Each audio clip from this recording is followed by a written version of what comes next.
नमस्कार। संस्कृत प्रतियोगिता में आप सभी का स्वागत है। भर्तृहरि के विद्युत पद्धति के आज तीसरे भाग की चर्चा हम करने जा रहे हैं। जो भी विद्यार्थी इसे देख रहे हैं वो अनेक बार देखें और उच्चारण करें। क्षान्तिश्चेत् कवचेन किं किमरिभिः क्रोधोऽस्ति चेद्देहिनाम् ज्ञातिश्चेदनलेन किं यदि सुहृद्दिव्यौषधे किं फलम् किं सर्पैर्यदि दुर्जनाः किं धनैर्विद्या नवद्या यदि व्रीडा चेत् किमिभूषणैः सुकविता यद्यस्ति राज्येन किम। भर्तृहरि यहाँ कहना चाहते हैं कि जिस मनुष्य के पास क्षमा रूपी धन है उसे स्वयं रक्षा के लिए कवच की आवश्यकता नहीं है। क्षान्तिश्चेत् कवचेन किम किमरिभिः क्रोधोऽस्ति चेद्देहिनाम्। इसके बाद उन्होंने कहा कि यदि क्रोध है तो शत्रुओं की क्या आवश्यकता है। उन्होंने कहा कि यदि बंधु बांधव सगे संबंधी हैं तो अग्नि की का क्या प्रयोजन है। ज्ञातिश्चेदनलेन अनलेन किम यदि सुहृद। अब उन्होंने कहा यदि आपके पास मित्र हैं तो अन्य विभिन्न औषधियों की क्या आवश्यकता है। यदि आपके पास मित्र हैं तो दिव्य औषधियों का क्या प्रयोजन। यदि बंधु बांधव सगे संबंधी हैं तो अग्नि का क्या प्रयोजन। यदि दुर्जन आपके संगति में हैं तो सर्प की क्या आवश्यकता है। यदि सुहृद दिव्यौषधे किम फलम किम सर्पैर यदि दुर्जनाः। यदि दुर्जनाः पार्श्वे अस्ति तर्हि सर्पैः किं प्रयोजनम् किं धनैर्विद्या नवद्या यदि व्रीडा चेत् किं भूषणैः सुकविता यद्यस्ति राज्येन किम। कहते हैं कि जिसके पास ज्ञान है, सुंदर आभूषण है, यानी कविता रूपी ज्ञान है, उसको अन्य धन आदि की आवश्यकता क्या है। यदि आपके पास लज्जा है तो विभिन्न आभूषणों की क्या आवश्यकता है। तो इस तरह से उन्होंने यहाँ पर सुंदर कविता के गुण के विषय में बताया है और भी इसके भाव संस्कृत व्याख्यान में हम देखेंगे। चेत नराणां क्षमा धर्मः अस्ति तर्हि अंगरक्षकः वर्मणा किं प्रयोजनम अस्ति। देखिए यही बात यहाँ पर वो बताते हैं कि यदि नराणाम यानी नरों के पास, मनुष्यों के पास क्षमा धर्म अस्ति, क्षमा धर्म है तो अंगरक्षकः वर्मणा किं प्रयोजनम, किसी के अन्य अंगरक्षकों की क्या आवश्यकता है।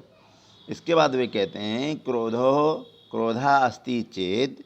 यदि आपके पास क्रोध है, क्योंकि क्रोध एक स्वयं में शत्रु है आपका, शत्रु भी किम प्रयोजनम, अन्य शत्रुओं की क्या आवश्यकता विद्यते। बंधुजनों अस्ति चेत, बंधुजन आपके पास हैं तर्हि तो किम प्रयोजनम अग्निना। क्योंकि ज़्यादातर ऐसा देखा जाता है कि लोग परेशान रहते हैं अपने बंधु बांधवों से। मित्रम अस्ति चेत तर्हि सिद्ध भेषजैः किम प्रयोजनम, दिव्य औषधियों की क्या आवश्यकता है या भेषज यानी औषधि। चेत स्वसमीपे खलाः सन्ति तर्हि भुजंगे किम प्रयोजनम। जो मूर्ख लोग होते हैं, खल होते हैं, दुष्ट प्रकृति के लोग होते हैं, यदि आपके समीप हैं, आपके मित्र में हैं तो किसी सर्प की क्या आवश्यकता है। इसके बाद कहते हैं चेत स्वपार्श्वे विद्या विद्यते तर्हि, आपके पास यदि विद्या रूपी धन है तर्हि धनम किम प्रयोजनम, धन की क्या आवश्यकता है।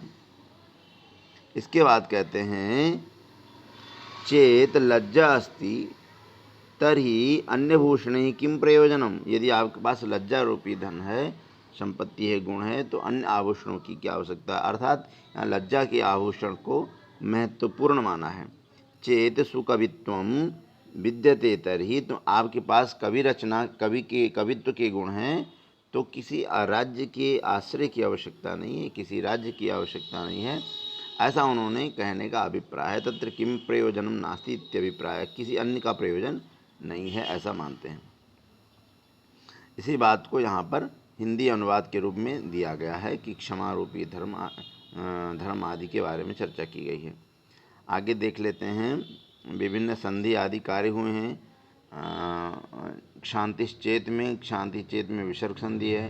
क्रोधोस्ति, क्रोधा अस्ति, यहाँ विसर्ग की संधि पर रूप संधि हुआ है क्रोधोस्ति में। ज्ञातिश्चेत अनलेन, ज्ञाति ही चेत अनलेन, ज्ञातिश्चेत विसर्ग संधि है। ज्ञातिश्चेत अनलेन में व्यंजन संधि है, क्योंकि यहाँ पर तालव्य शकार आदि का है। इस तरह से संधि के कार्य हुए हैं। यदि अस्ति यण संधि है यद्यस्ति में। समास में देखिए दिव्यौषधि, दिव्यम च तत् औषधि, दिव्यौषधि। यहाँ पर कर्मधारय समास हुआ है। अनवद्या, न अवद्या इति अनवद्या नए तत्पुरुष समास है। सुकविता में देखिए शोभना कविता अव्ययभाव समास हुआ है। यहाँ पर शार्दूल विक्रीडित छंद है और इसके लक्षण आप सब जान ही रहे हैं। सूर्या स्वैरिमसजास तथा सगुरवः शार्दूल विक्रीडितम, इस लक्षण को याद कर लेना चाहिए। यहाँ पर अपनुति अलंकार है। इसके बाद अब दूसरे श्लोक के विषय में देखते हैं। दाक्षिण्यम स्वजने दया परिजने, साठ्यम सदा दुर्जने, प्रीति साधुजने नयो नृपजने, विद्वज्जने चार्जवम, शौर्यम शत्रुजने, क्षमा गुरुजने, कांताजने धृष्टता, ये चैवं पुरुषः कला कुशला, ते स्वेव लोक स्थिति। भर्तृहरि कहते हैं कि लोक स्थिति,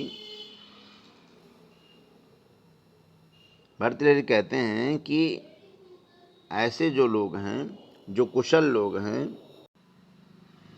अब यहाँ कह रहे हैं, भर्तृहरि कहते हैं कि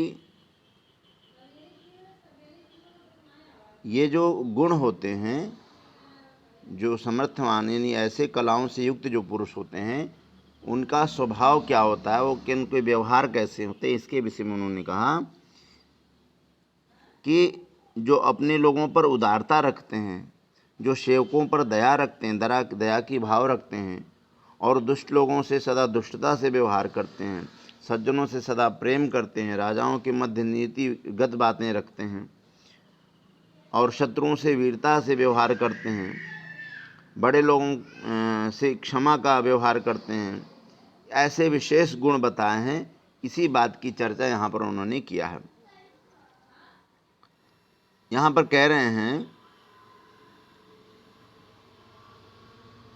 स्वजने दाक्षिण्यम, भृत्यवर्गे दया, दुर्जने सदा दुर्व्यवहारः, सज्जने प्रीति, राजवर्गे नीति, विद्वज्जने सरलता। कह रहे हैं जो सरलता के भाव होते हैं, जो अपने स्वजन होते हैं, अपने परिवारजन होते हैं, अपने लोग होते हैं, उनसे सदा उदारता से व्यवहार करना चाहिए, ऐसा उन्होंने कहा। और जो भृत्य वर्ग हैं यानी सेवक वर्ग होते हैं, उनसे सदा दया की भाव रखना चाहिए। दुर्जने सदा दुर्व्यवहार, जो दुर्जन प्रकृति के लोग हैं, उनसे आप सज्जनता नहीं प्रदर्शित कर सकते हैं, अतः उनसे जैसा वो व्यवहार करें उसके अनुकूल व्यवहार करना चाहिए। सज्जने प्रीति, जो सज्जन पुरुष होते हैं, साधुजन पुरुष हैं, उनसे प्रीतिपूर्वक व्यवहार करना चाहिए। राजावर्गीय नीति, जो राजा होते हैं, जो राजा के समान नीतिगत कार्यों को महत्व देते हैं, उनसे उसी प्रकार व्यवहार करना चाहिए। और विद्वानों के सामने सरलता का व्यवहार करना चाहिए। इसके बाद उन्होंने कहा शत्रुजने पराक्रमम, जो शत्रु हों वो उनको पराक्रम से पराजित करना चाहिए। गुरुजने क्षमा, और गुरुजनों के मध्य यदि कोई छोटी मोटी बातें यदि गुरु डांटते हैं, समझाते बताते हैं, तो उनका प्रत्युत्तर ना दे करके क्षमा का भाव रखना चाहिए। कांता जने प्रगल्भता, प्रियतम आदि के प्रति स्नेहपूर्ण व्यवहार आदि करना चाहिए। यदि ऐसा ये पुरुषा कलाशु प्रवीणा, जो पुरुष इन कलाओं में प्रवीण होते हैं, संतीतेषु लोकः स्थिति। इसके बाद कहते हैं कि इस प्रकार के जो कलाओं से प्रवीण व्यक्ति होते हैं उनके विषय में उन्होंने कहा था संति तेषु एव लोक स्थिति वर्तते। ऐसे जो गुणवान व्यक्ति होते हैं समाज में उनका सम्मान होता है, उनकी स्थिति बनी रहती है। इसी बात को यहाँ पर उन्होंने कहा है। श्लोक पुनः ध्यान दें। दाक्षिण्यम स्वजने दया परिजने साठ्यम सदा दुर्जने प्रीति साधुजने नयो नृपजने विद्वज्जने चार्जवम शौर्यम शत्रुजने क्षमा गुरुजने कांताजने धृष्टता ये चैवं पुरुषा कलाशु कुशला तेस्यैव लोकस्थिति। यही बात यहाँ पर उन्होंने कहा कि स्वजनों से दाक्षिण्य का व्यवहार करना चाहिए, उदारतापूर्वक व्यवहार करना चाहिए। दया परिजनी, परिजनों पर दया करें। साठ्यम सदा दुर्जने, सठे साठ्यम समाचरित, ये नीति होती है। जो दुष्ट प्रकृति के हैं उनसे दुष्टवत व्यवहार करना चाहिए। प्रीति ही साधुजने, जो साधुजन हैं, जो सत्पुरुष हैं, उनको प्रेम पूर्वक व्यवहार करें। इस तरह के भाव जो कि चर्चाएं की गई। हिंदी में अनुवाद आदि है, उसको आप सभी देख लीजिएगा। कुछ संधि समास है तो यहाँ पर देखिए दे रहा है स्वजने स्वजनः चासौ स्वजनः, तस्मिन कर्मधारय समास हुआ है। परिजने में देखिए परितः चासौ, यहाँ पर कर्मधारय समास का ज़्यादा उदाहरण है। परिजने दुर्जने और साधुजने नृपजने, ठीक है। इस तरह से कई उदाहरण देखने को मिलते हैं।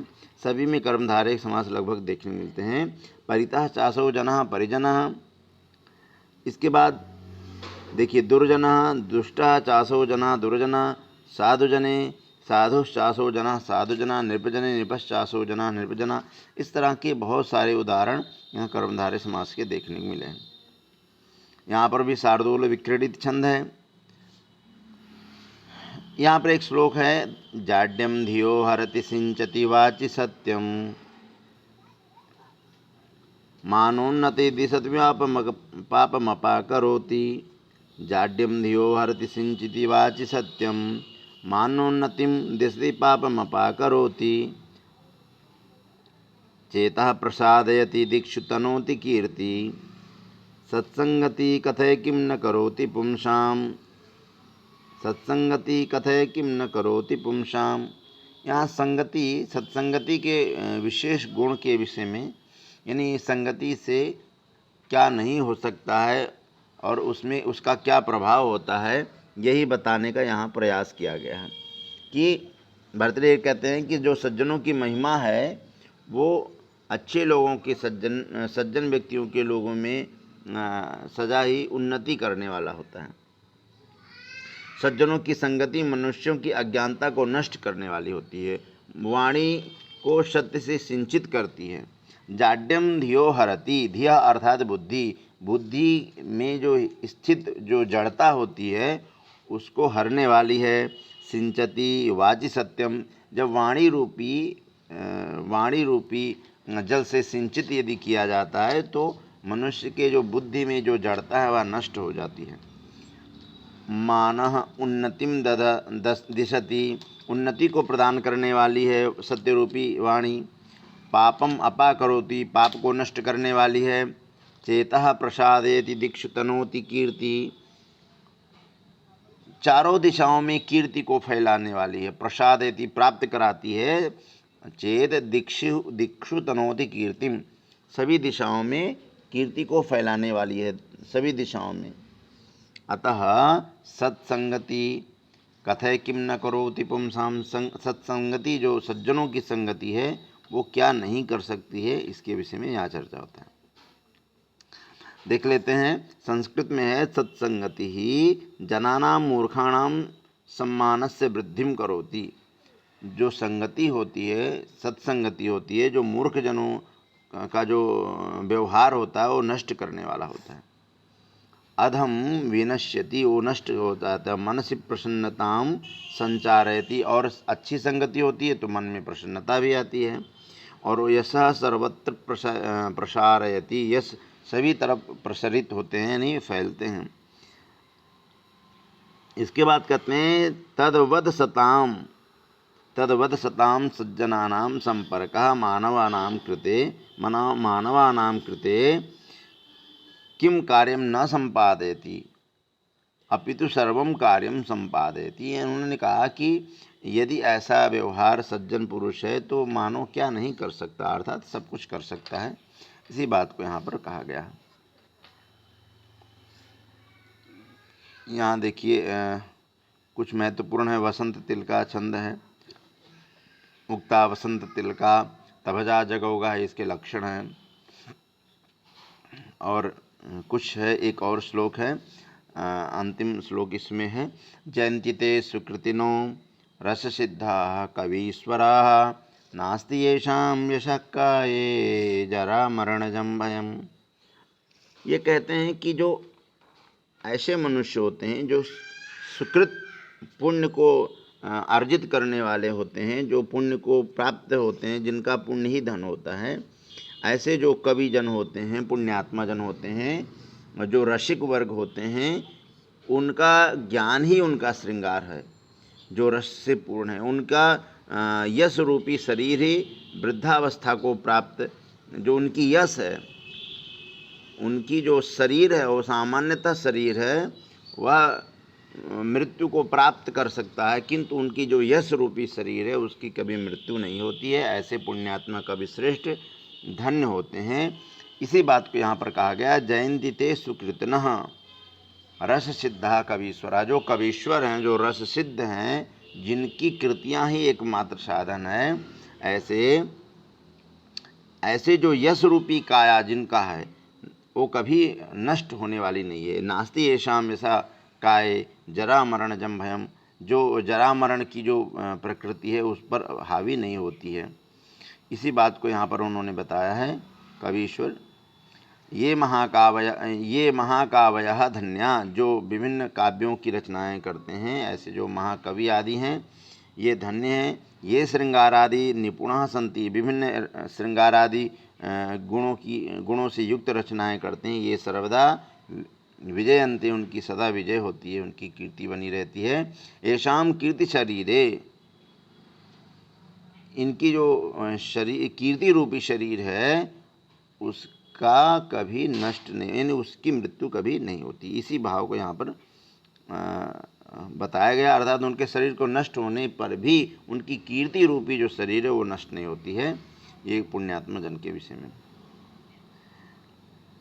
देखिए। यहाँ पर कवीश्वरा में कवि ईश्वरा दीर्घ संधि, नास्ति में न अस्ति दीर्घ संधि है सामान्यतः। इसके बाद देखिए जरा मरणजम, जरा मरणे द्वंद्व समास हुआ यहाँ पर।